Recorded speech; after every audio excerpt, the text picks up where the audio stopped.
Our game is set in a background described in a series of books by Andrzej Sapkowski. Andrzej Sapkowski is, I believe, the most popular Polish fantasy writer. He created the story of the Geralt that the game bases upon. He's extremely popular in Poland, in Russia, in Spain, in Czech Republic. Actually, in all countries he was published so far.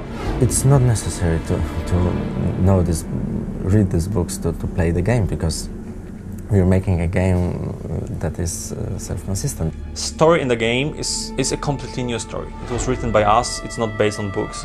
So the story starts like 5 years after those books ends. At the end of those books, Geralt dies. Actually, he departs from this reality, from this world. So it's so mysterious that people who wrote those books are always arguing if Geralt survived or not. So Andrzej Sapkowski told us he survived, and so we can bring him back. Geralt appears at the beginning of the game, and because we wanted the game to be played by people from other countries, Geralt lost his memory. That's why player playing the role of Geralt will be introduced to the world in the same way as the main character.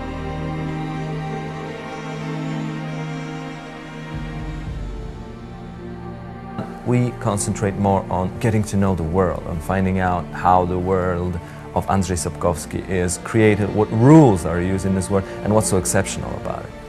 It's about real problems. So while reading those books, you will find problems that are also in newspapers. Headlines of newspapers are about terrorism, about ecology, about emancipation of women. So all those things you will find in those books. So those books are about modern problem and also about modern people, because you can easily understand their motivations. They don't want to save the world by dropping a ring into a volcano, or they don't want to destroy the world. They just want to have fun, to gain power, to earn money, to drink. So those things we can easily understand. So they are real, problems are real, decisions in the game, in this world are real. What's also important, it aims more for the more mature players, because I know maybe too young players might have difficulties in making these choices easier. It's very real. It's not a good choice and bad choice, but a choice and its consequences. You made a choice and you have to live with it. Because of the decisions that you make and the fact that the consequences you face are prolonged in time, you need to have a clear indication what decision generated what consequences. And that's where we came up with an idea of creating the flashback system. After, like say, 5 or 6 hours of the game, you will encounter event in the storyline, and this event is a result of your very choice, like in the beginning of the game. So every time you encounter such event, there is a special flashback cutscene showing you what you did and why this resulted in such event. All this allows us to make a game that can be played and should be played more than once, because there are at least 3 main lines you can follow, and 3 games you can see, three developments of the story. It's fun to play the game multiple times because of the choices you make, because of the different stories you can find out. Those choices build up 3 completely different endings. Those different endings are absolutely completely different situations. Some people are alive, other died.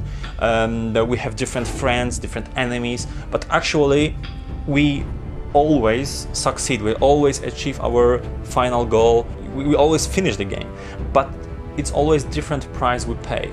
This is how we try to tell the story. We wanted to give player as much freedom as he wants to change the story, to have a story as he likes in the game. The Witcher is about to take like 40 to 50 hours to walk throughout the whole game, but that's only through the one path of the game. And since there are multiple paths, you can multiply that. We wanted to create the game based on those books, and at the beginning we just wanted not to spoil the quality of books and make adaptation that is equally good. And I believe we did it, so I can say the game is one of the most innovative, interesting PC role-playing games published so far.